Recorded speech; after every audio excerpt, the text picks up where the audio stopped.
Recordad que ayer nos quedamos discutiendo empezamos a hablar de pesquería, de los manejos de pesquería. Hicimos una pequeña evaluación de cómo de grande es la presión del ser humano sobre este recurso, sobre las explotaciones pesqueras. Vimos que era una presión intensísima y que se ha ido acrecentando, ha ido aumentando en la última década. Y hoy vamos a empezar y acabar, vamos a hablar sobre cómo se manejan esas pesquerías. Y hablaremos de dos conceptos muy diferentes. Uno es la pesca natural y otro es la acuicultura. La acuicultura la introduzco aquí como una especie de alternativa para minimizar los impactos ambientales de la pesca en caladeros naturales. Y cuando hablemos de explotación forestal, que será dentro de un rato, pues haremos la misma distinción. Hablaremos de explotación forestal de bosques naturales y también de silvicultura, de plantaciones forestales. Bueno, en cuanto a la pesca, el uso no sostenible de las poblaciones de pesca, es decir, el pescar por encima de la capacidad que tienen los ecosistemas de regenerar la biomasa extraída, tiene una serie de impactos muy importantes que se manifiestan en primer lugar sobre la especie diana. Hay una reducción en el número de individuos de esa población y puede llevar a su extinción. Pero eso no es todo. Hay otra serie de impactos como tenéis ahí. Está lo que se denomina capturas incidentales, que son especies que no son de interés pesquero, pero que caen en las redes. Eso al final, al cabo del año, en toda la Tierra, son toneladas y toneladas de peces que no utilizamos, pero bueno, que extraemos esa biomasa del ecosistema y generamos un impacto muy alto. El hecho de que extraigamos de la cadena trófica, que todavía no conocemos qué es la cadena trófica porque no lo hemos visto, pero el hecho de que extraigamos de ese ecosistema unas especies más que otras, pues desequilibra las redes tróficas y modifica los patrones de relación entre presa y depredador. Y eso pues puede generar también un impacto muy, muy importante. También hay un impacto en el ambiente físico o químico del mar, porque se liberan contaminantes. También el hecho de modificar los equilibrios ecológicos también hace que se modifique el ambiente abiótico, como veremos en su momento y como también hemos comentado, hay relaciones siempre entre lo abiótico y lo biótico. Y se dan situaciones pues, que pueden llegar a ser dramáticas. Un ejemplo muy bueno de esto es el aumento en la cantidad de parásitos que hay en la pesca. No sé si seguro que sois conscientes de esta enfermedad que ahora mismo no me acuerdo cómo se llama. Hay unos gusanos que hay en la pesca, en muchos peces, y que pueden provocar problemas graves en el hombre, alergia, incluso la muerte en algunos casos de gente con problemas previos. ¿Ahí cómo se llama? ¿Os suena alguno? Es Los anisaki. Eso sí, anisaki. Exacto, gracias, sí. Se me había ido el nombre. El anisaki es un parásito que está de forma habitual en los peces y que tradicionalmente, bueno, pues no había generado problemas en los seres humanos. La razón por la que ahora es un problema enorme. De hecho, no es nada recomendable comer pescado que no ha sido congelado previamente. Bueno, la razón por la cual es un problema grave ahora es porque hay tantísimos pesqueros en alta mar y además procesan la pesca en alta mar y las vísceras de los peces las tiran al mar. Y eso hace que esas vísceras que caen al mar, pues son comidas entran en la cadena trófica de nuevo. Por tanto, la probabilidad de que esos parásitos se expandan entre otras especies, pues mucho más alto. Es decir, se ha aumentado la prevalencia del anisaki en todos los peces y por tanto eso nos afecta también a los humanos. Es decir, al final todo nos lleva al mismo discurso y es lo que hace uno sobre una especie determinada, pues tiene consecuencias sobre todo el ecosistema y al final pues vuelve contra la sociedad humana. Bueno, este esquemita que tenéis aquí resume bastante bien las consecuencias que tiene la sobrepesca en sistemas naturales. Bueno, no voy a detallarlo porque ya lo hemos comentado anteriormente, pero en este esquema se observa muy bien los principales impactos que se pueden encontrar. Un caso particular muy interesante de cómo se lleva a cabo la pesca es el caso de la anchoa peruana. La anchoa peruana, seguramente, no sé si os suena esto, pero es tremendamente importante. La anchoa peruana es la mayor pesquería de todo el planeta. Se supone que el 10% de toda la pesca es de esta especie. Y es el banco pesquero más grande del planeta. Se encuentra en la costa de Perú, es decir, en la parte occidental de Sudamérica. Y bueno, pues es un sitio, bueno, da de comer a muchas comunidades locales. Y lo realmente curioso de esto es que el 99% de las capturas son utilizadas para crear harina de pescado con el que alimentar a peces en granjas de acuicultura. Esto pasa recientemente, en las últimas décadas, pero tradicionalmente pues, la anchoa se utilizaba para hacer conserva o bueno, pues para alimentación. La razón por la que esta pesquería es tan potente, tan enorme, reside en algo que igual conocéis, ¿no? En los procesos denominados de upwelling, que ocurre en la parte oeste de los continentes tropicales.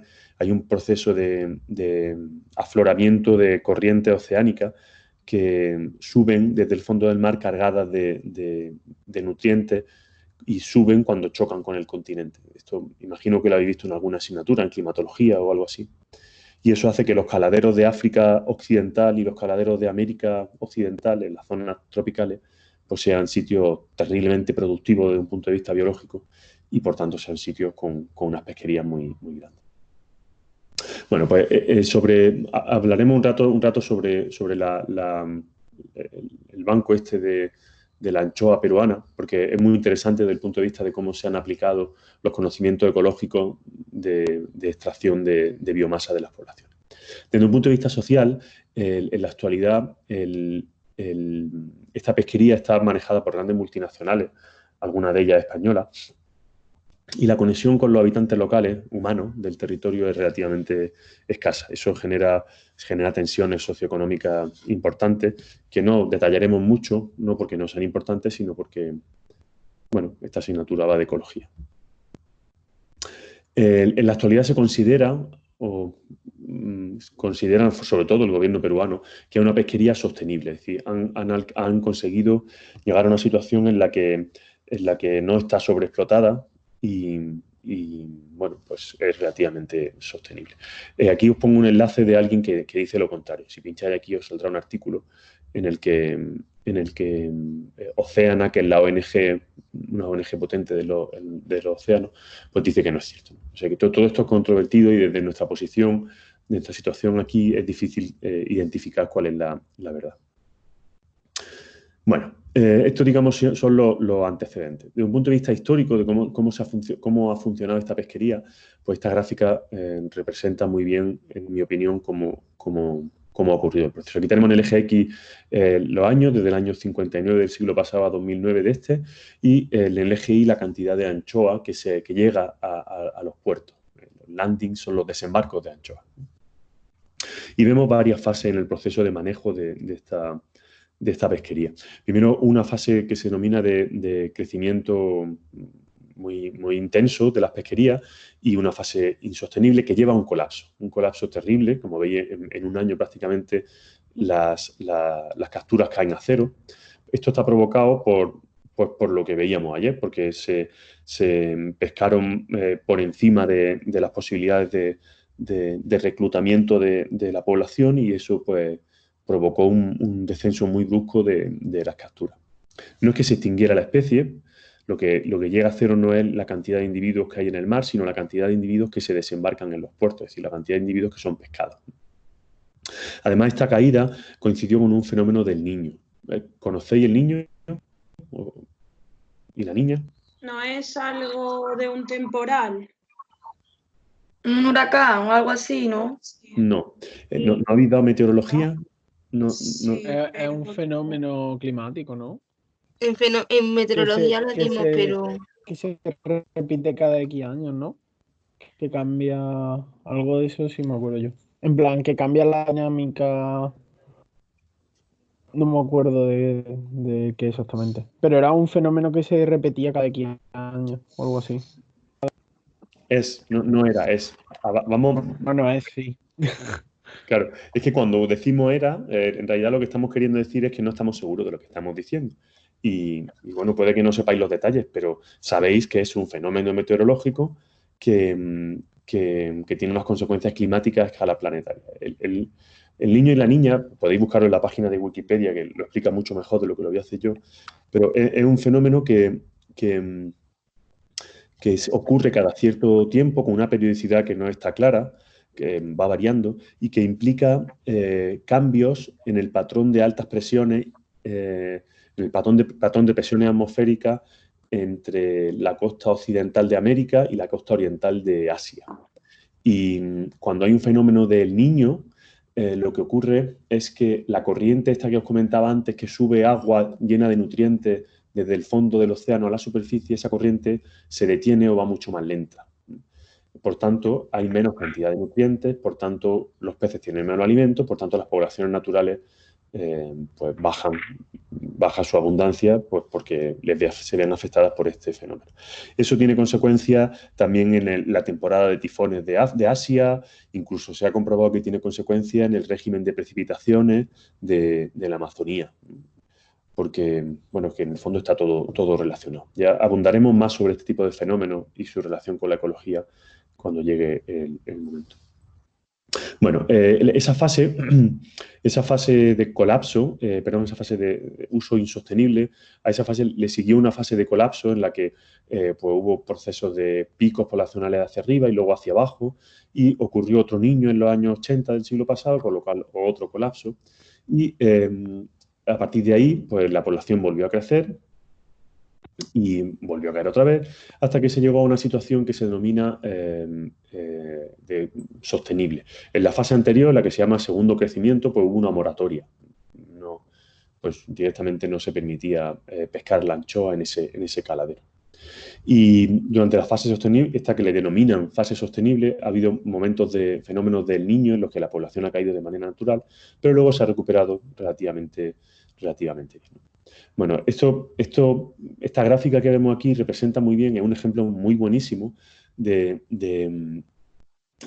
cómo las técnicas de explotación de poblaciones pues van ensayándose y van probando su éxito o su fracaso. En esta primera fase no había ninguna prueba, directamente era una fase de rapiña en el que pues todo el mundo iba a pescar allí sin ningún tipo de control. Luego hubo una crisis, una constatación de que había un problema. Imagino que aquí hubo intentos de prohibir, hubo estudios científicos, se puso en práctica las técnicas de las cuotas fijas que vimos ayer, que recordáis que era la forma más primitiva de tratar de gestionar de manera sostenible las poblaciones. Y en la actualidad pues ahí se utilizan modelos más complejos, modelos de estos dinámicos que os comentaba, que vimos muy por encima para saber el estado de la población y determinar la cuota de captura permitida. Bueno, esto es un poco lo que decía antes, ¿no? Como en las distintas etapas de la historia pues han ido ocurriendo distintos procesos. Desde un punto de vista socioeconómico esto es fascinante también porque implica procesos de nacionalización de este recurso, su vuelta a privatización, etcétera, etcétera. Sabéis que además en Sudamérica los procesos de nacionalización y privatización son recurrentes, tienen que ver con desequilibrios políticos muchas veces relacionados con dictaduras, etcétera. Y en los últimos años incluso, bueno, pues los procesos de nacionalización están relacionados con otro concepto muy interesante que es la asignación de recursos jurídicos a elementos vivos, ¿no? El concepto este de Pachamama y del derecho de los ríos, de la montaña y de los océanos, ¿no? Pero bueno, este otro mundo que trasciende lo que estamos viendo aquí. Bueno, a modo de conclusión, y son conclusiones que no son mías, puesto que yo no conozco este caso con detalle. Aquí tenéis el enlace del documento del documento en el que se describen esas conclusiones. Bueno, pues parece que las medidas de manejo de las que hemos hablado son más bien son correctivas en vez de preventivas. Esto nos abre nos pone una llamada de atención al concepto de gestión de recursos naturales. Y esto pasa casi siempre. Gestionamos los recursos para corregir problemas, no para prevenirlos. Un ejemplo muy bueno es la gestión forestal. Sabéis que en Andalucía, por ejemplo, tenemos un sistema de extinción de incendios forestales muy potente. ¿Alguien lo conoce? No.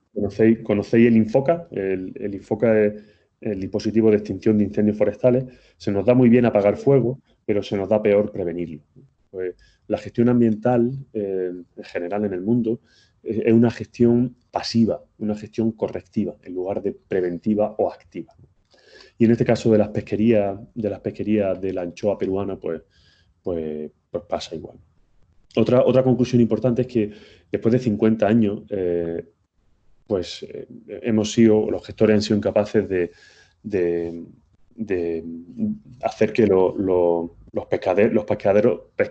pescadores tomen conciencia de que es un recurso limitado y que por tanto hay que gestionarlo de manera sostenible, ¿no?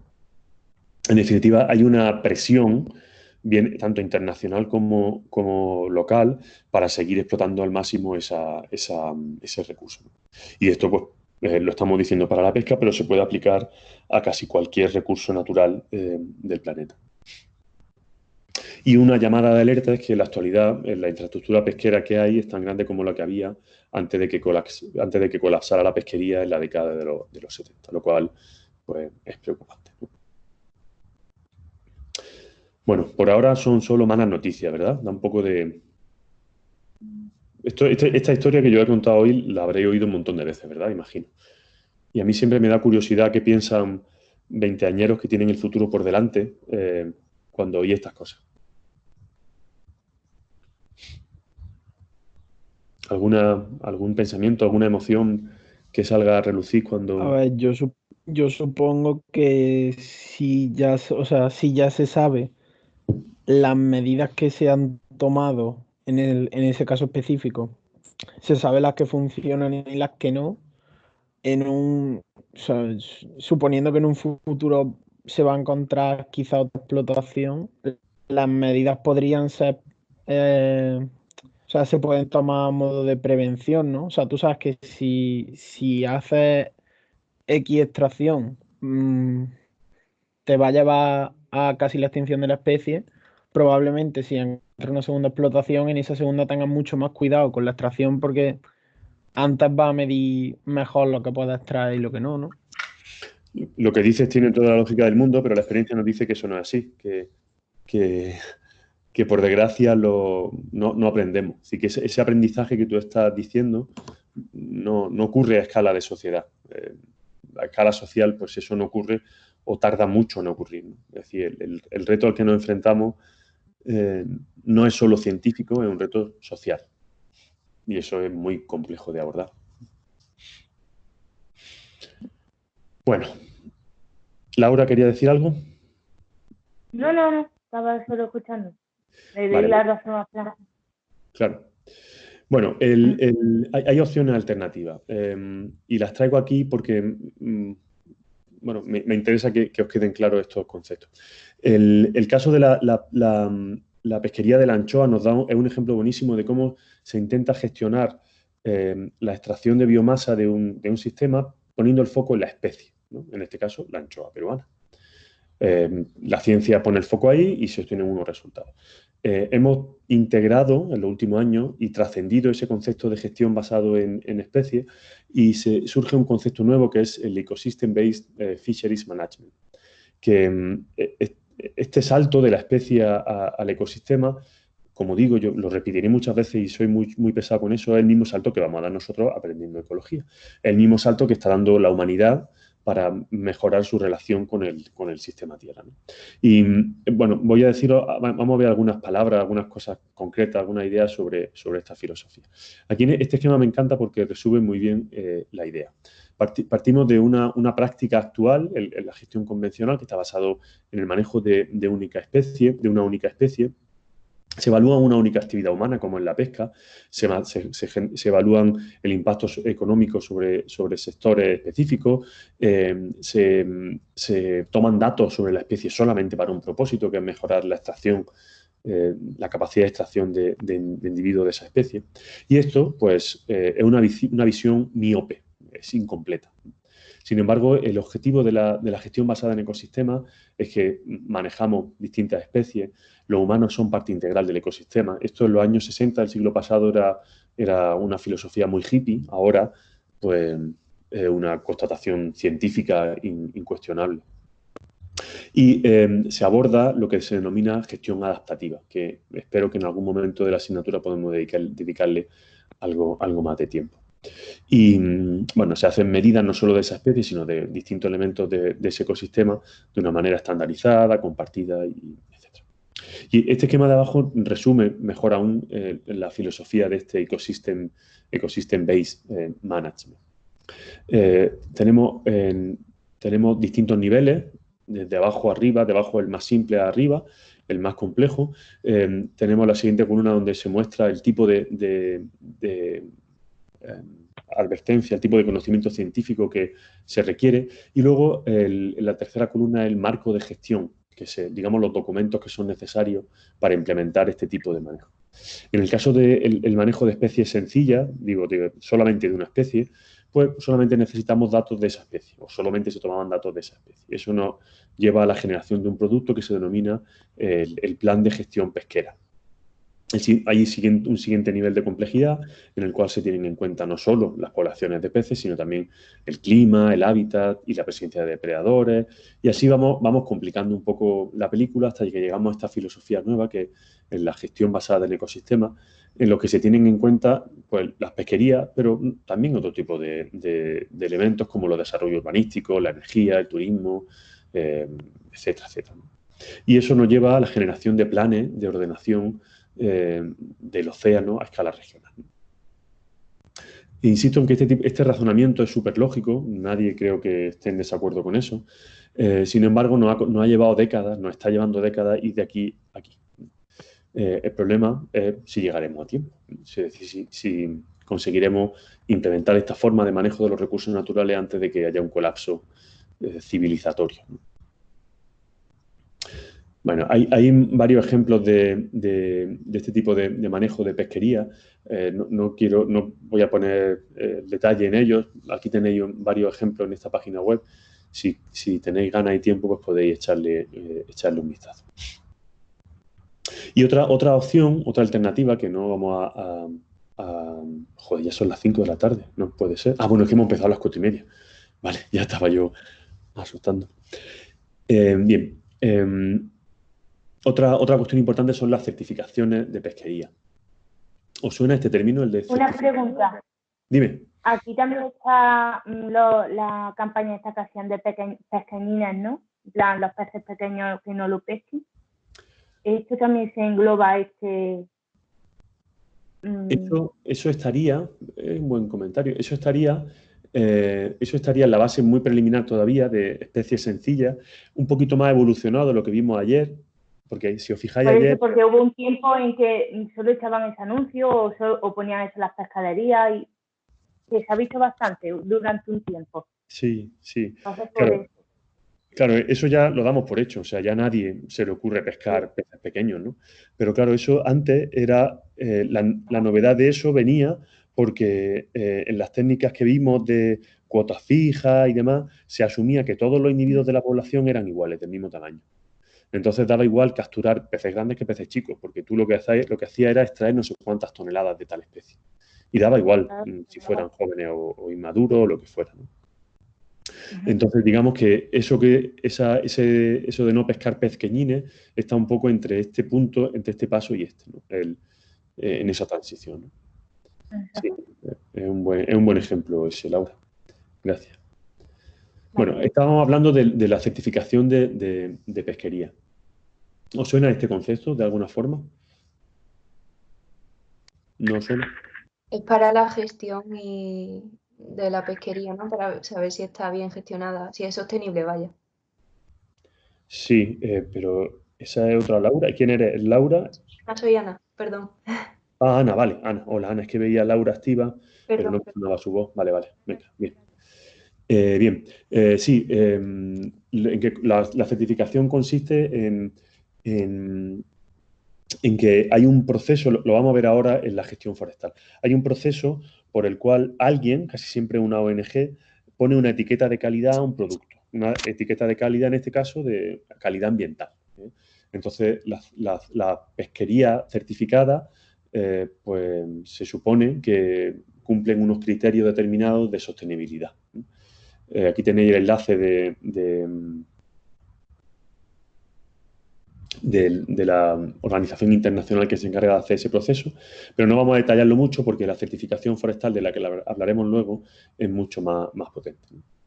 Y os comentaba que quería hablar un poco de la acuicultura. La acuicultura, eso no es ecología como tal, pero bueno, como todo está mezclado, creo que es interesante que tengáis alguna idea sobre esto. La acuicultura se plantea como una alternativa a la pesca tradicional porque se supone que no tiene impacto sobre las poblaciones naturales. Pero parece que eso no está ocurriendo así. Lo que está pasando es que el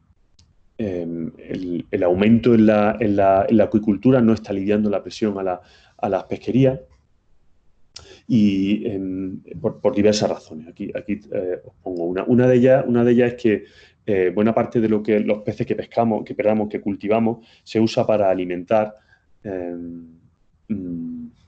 Perdón, lo estoy diciendo al revés.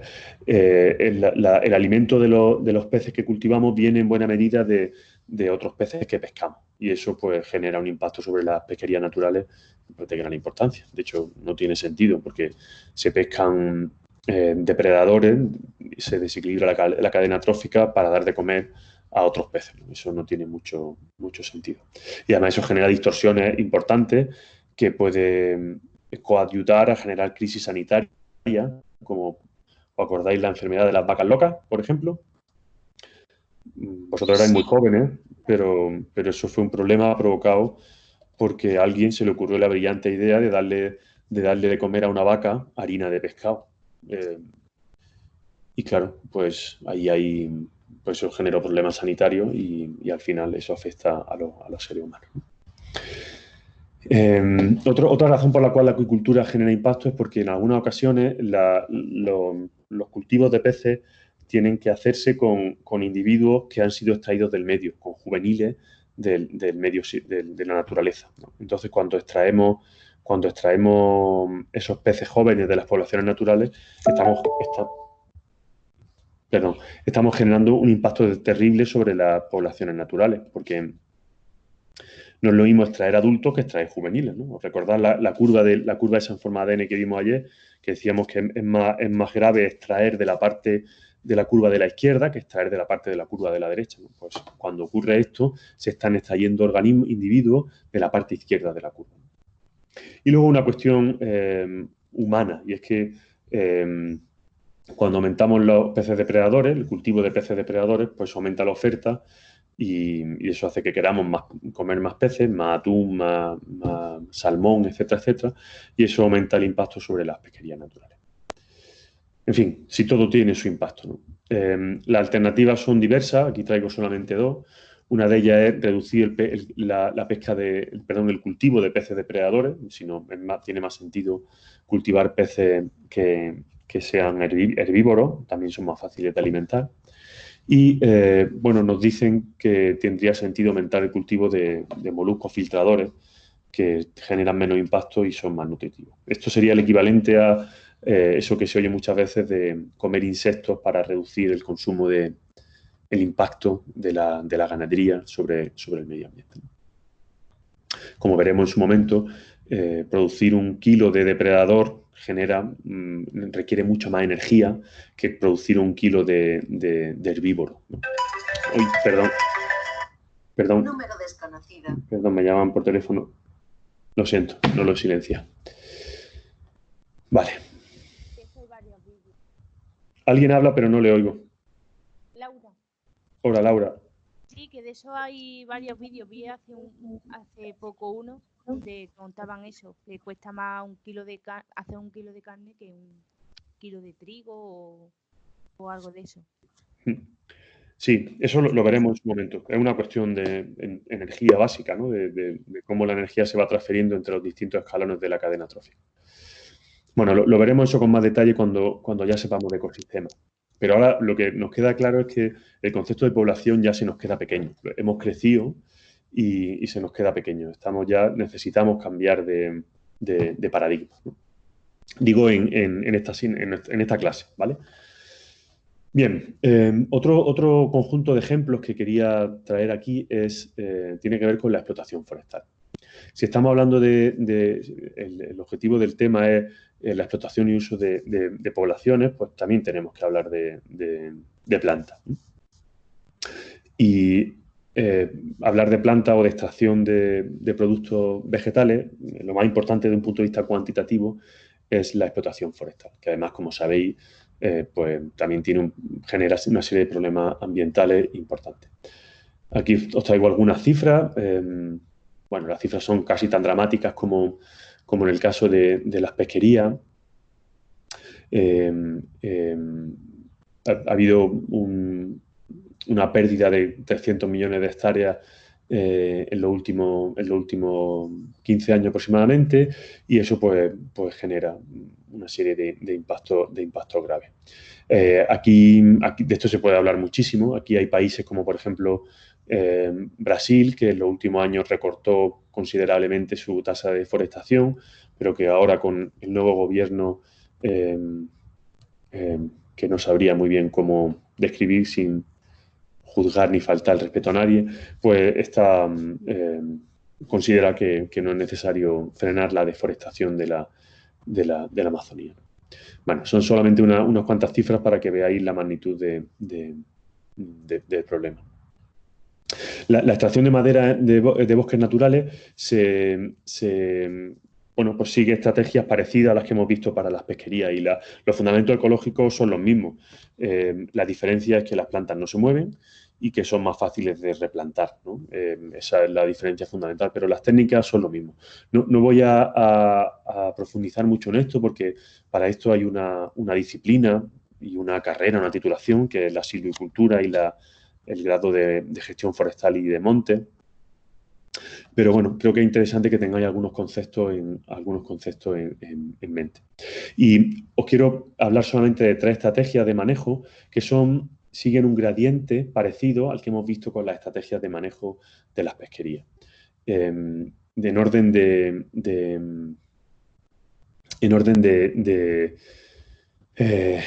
eficiencia o de complejidad creciente.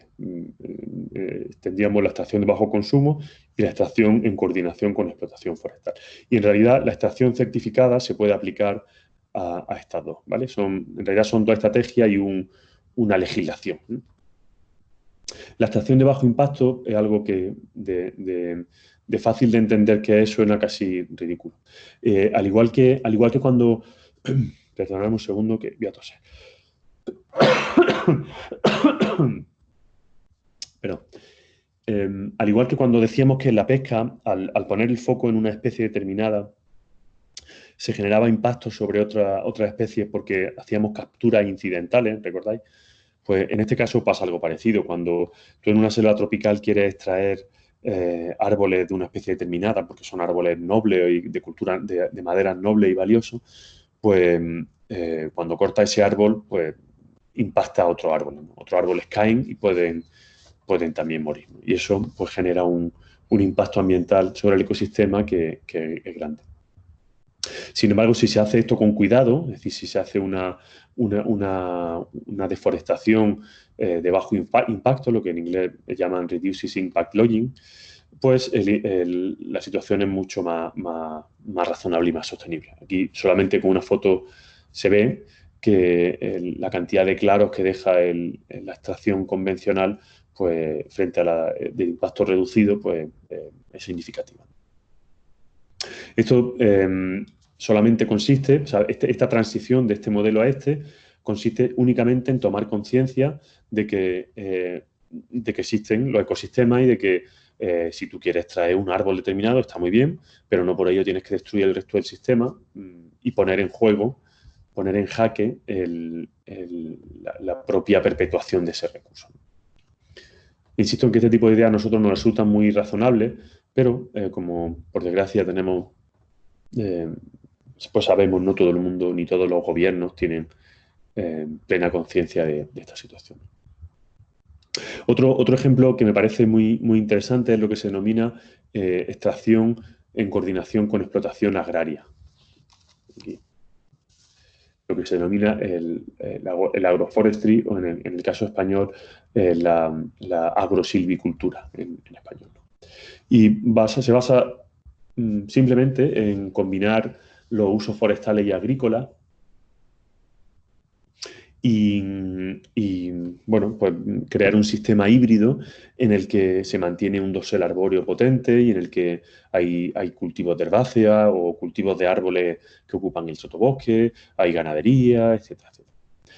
Esta forma de manejar el sistema es el que en teoría, y también se ha comprobado que en la práctica, aprovecha mejor la idea de multifuncionalidad del bosque.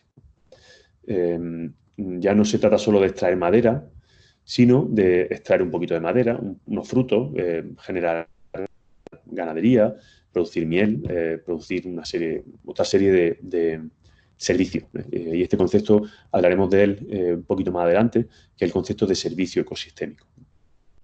Y otra vez la misma historia.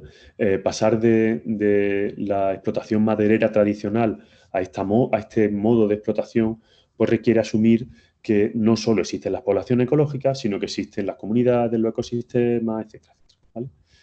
Siento insistir tanto con el mismo mensaje, pero creo que es importante que lo tengáis cristalino. Y un ejemplo buenísimo de eso, a mí así al menos me lo parece, es la forma en la que se ha gestionado la cuenca amazónica de una forma, la manera en la que se ha gestionado el Amazonas históricamente. Aquí os enseño, os muestro dos mapas de la Amazonía. Como sabéis, la Amazonía es la mayor selva tropical del planeta, un sitio terriblemente gigantesco. Toda la cuenca del Amazonas ocupa pues, 5 millones de kilómetros cuadrados, que eso es casi como toda Europa, es 10 veces España. Y bueno, tenemos la sensación de que la selva amazónica es un sitio virgen, donde el ser humano llega a cortar árboles y a fastidiarla, ¿no?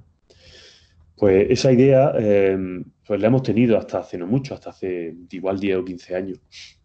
Y hasta esa fecha no se tuvo constatación de la cantidad de personas que vivían de manera, hace siglos, antes de la llegada de Colón, que vivían en la Amazonía. Se estima que la cuenca del Amazonas tenía, no me hagáis mucho caso a las cifras, pero creo que me suena la cifra de 1,5 millones de habitantes antes de que llegara Colón.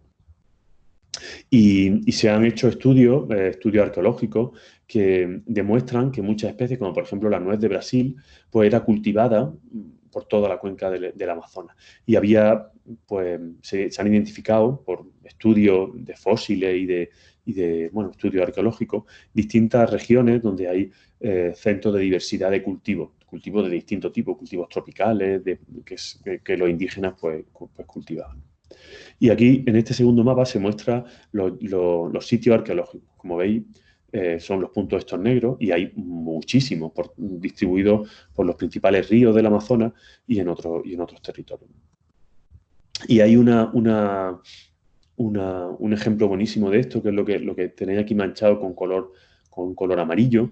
Son los sitios con suelo con suelo antropogénico. Eso es lo que los brasileños llaman terras pretas, creo que se llama así, terras pretas, que son suelos creados por la actividad humana. Como sabéis que en la selva tropical los suelos son muy pobres, ¿verdad? ¿Os han hablado alguna vez de la dinámica de una selva tropical? No, Sí. Realmente nos han dicho algo, pero no exactamente de la selva tropical, cómo se comporta el suelo. Bueno, los suelos... Del clima y todo eso. A mí sí me suena de haberlo dado en actividades humanas. Sí, las pluriselvas y eso. Sí, Actividades humanas. Tenía una asignatura que se llama actividades humanas. el año Sí. pasado. Sí. La actividad descomponedora de los suelos. Ujú. Bueno, pues sabéis entonces que los suelos tropicales son suelos muy pobres, son suelos que apenas tienen materia orgánica, suelos donde, bueno, son muy pobres porque allí el ciclo del carbono es tan rápido.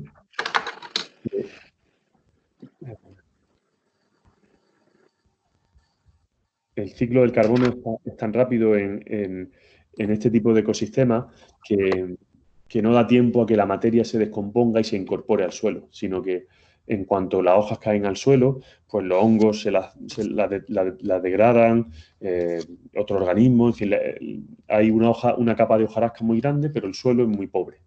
Entonces, de hecho, por eso es un problema. Cuando se corta la selva es muy difícil que vuelva a regenerarse, puesto que el suelo no sustenta, no es capaz de sustentar la vegetación propia de la zona. Entonces, los indígenas de allí descubrieron eso y pensaron que una buena forma de cultivar era abonar el suelo con sus propios excrementos. Entonces, crearon letrinas colectivas donde toda la tribu iba a hacer sus necesidades y luego esas letrinas, pues después de un proceso de apelmazamiento y demás, las distribuían por la zona, esos excrementos, que era abono en realidad, y consiguieron, después de cientos de años de hacer eso, consiguieron un tipo de suelo, que es lo que se llaman las terras pretas. Es decir, que en definitiva la selva del Amazonas no es una selva virgen, es más bien un jardín cultivado, ¿no? Es decir, los modos estos de gestión forestal en la que se usa el término de agrosilvicultura, pues son tremendamente, bueno, se han realizado en la historia del ser humano y son útiles porque permiten extraer recursos y al mismo tiempo permiten el mantenimiento de los ciclos biológicos. Esto nos lleva a una discusión casi filosófica, en mi opinión, y es que no es que el ser humano sea malo o sea depredador, sino que usamos unas técnicas un poco drásticas, ¿no? Es decir, cuando vamos a extraer madera a un bosque, extraemos solamente la madera que nos interesa y el resto, pues da igual que se destruya o no. Quizá el problema no es extraer madera, sino que se extrae con poco cuidado, por decirlo de manera resumida. Bueno, y para terminar, si no tenéis ninguna pregunta o comentario, para terminar, no.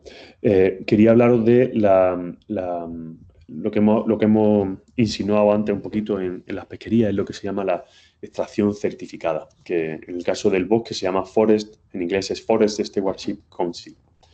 Esta filosofía en realidad es una especie de marchamo de calidad que se pone en la madera que ha sido extraída de una explotación maderera sostenible y que se consigue cuando se cumplen unos criterios científicos que supuestamente aseguran la sostenibilidad de una explotación maderera.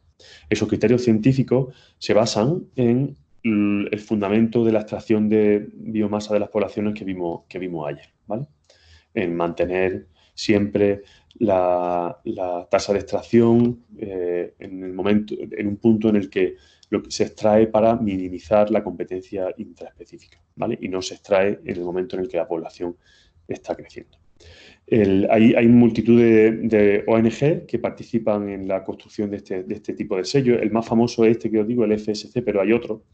Y bueno, quería solamente daros alguna idea sobre cómo se implementa. Hay una serie de principios, que no los tenéis aquí, muchos de ellos, no los voy a leer todos. Bueno, pero solo esbozo alguno. Dice que la explotación forestal debe respetar las leyes naturales, las leyes nacionales, debe estar claramente definido la tenencia de uso y los derechos de la tierra, se consideran los derechos de los pueblos indígenas, de las comunidades locales, los beneficios del monte, etcétera, etcétera.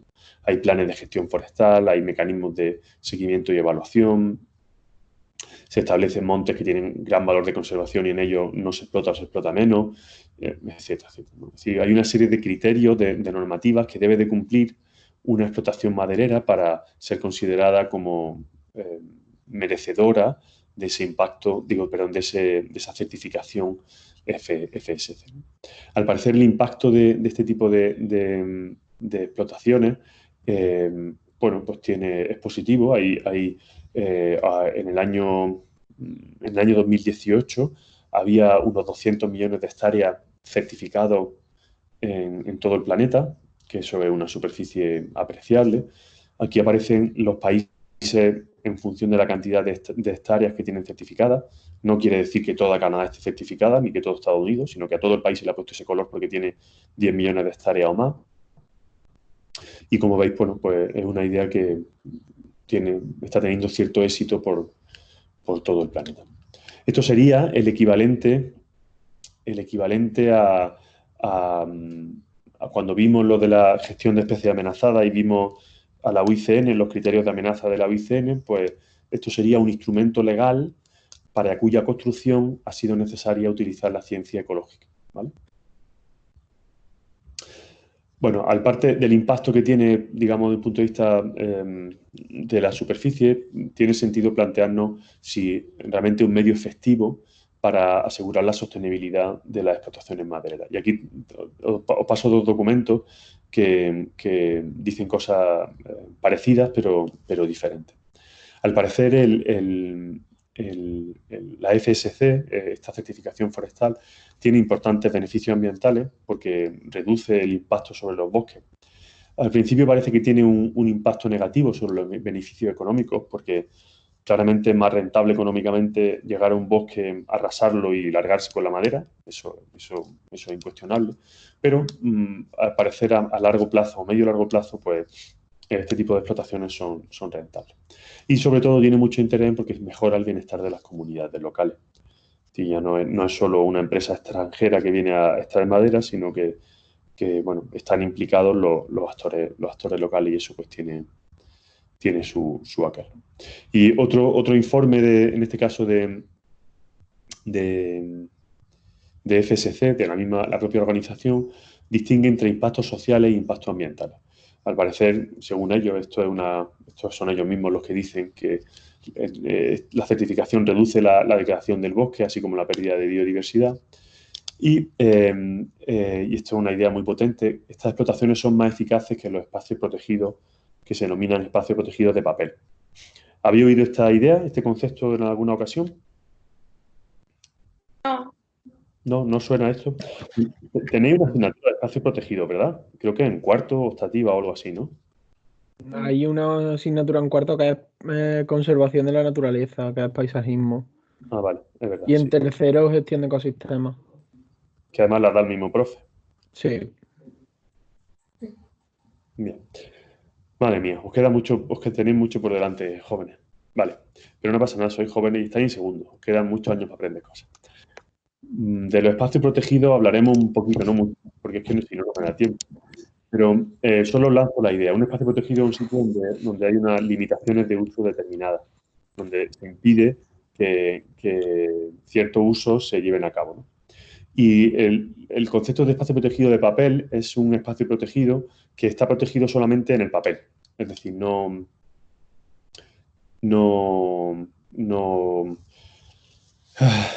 hay nadie que lleve a la práctica esa protección. Solamente es una teoría en papel, ¿vale? Y ya está.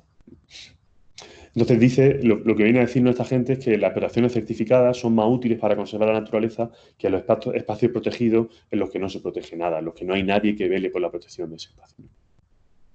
Y por último, el impacto social, pues coincide en que hay un empoderamiento de las comunidades locales y eso pues tiene mucho interés desde el punto de vista socioeconómico, ¿vale?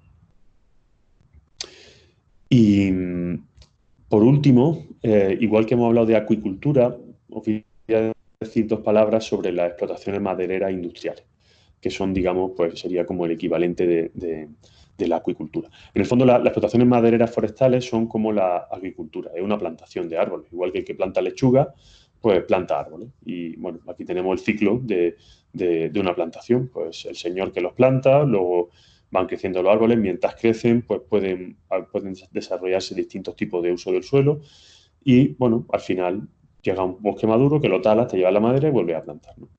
Este ciclo se repite en distintas parcelas, de manera que en una explotación maderera siempre hay parcelas que están en distintos estadios de crecimiento.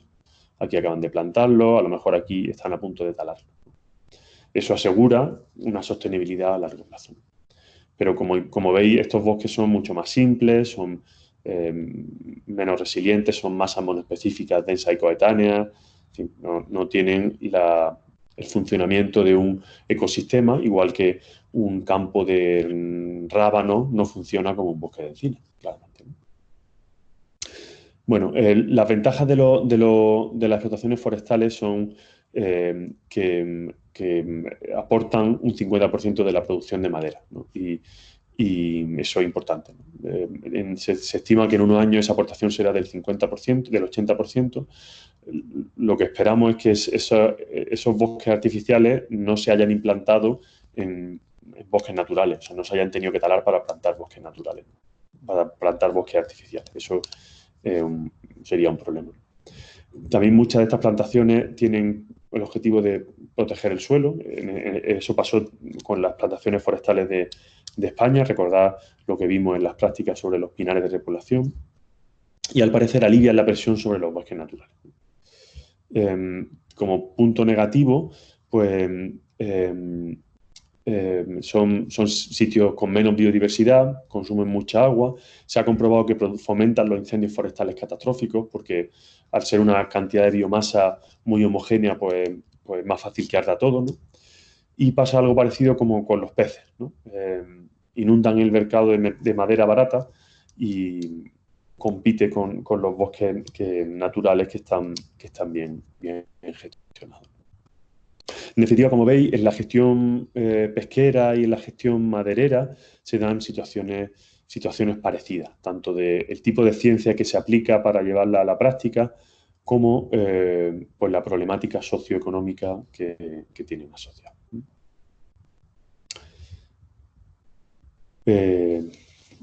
Y por mi parte no tengo mucho más que contar en este sentido, en este tema. ¿Alguna pregunta o comentario? No. Yo tengo una. Venga. En cuanto a explotaciones forestales, Uh-huh.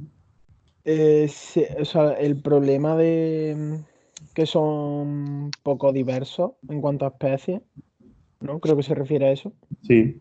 ¿Se podría quizá un poco minimizar ese problema buscando especies que tengan unas necesidades parecidas en cuanto a suelo y ver si pueden convivir en cierto sentido y así aumentaría un poco la biodiversidad?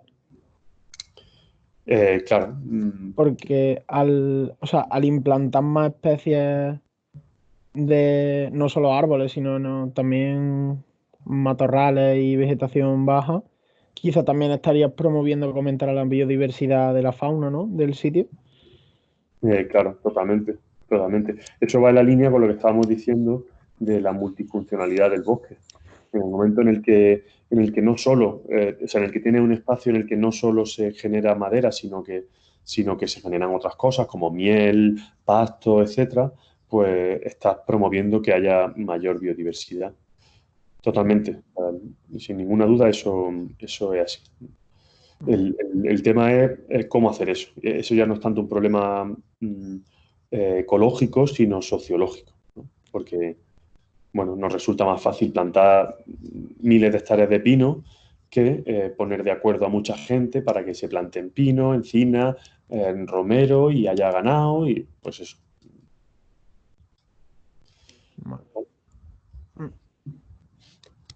¿Más preguntas?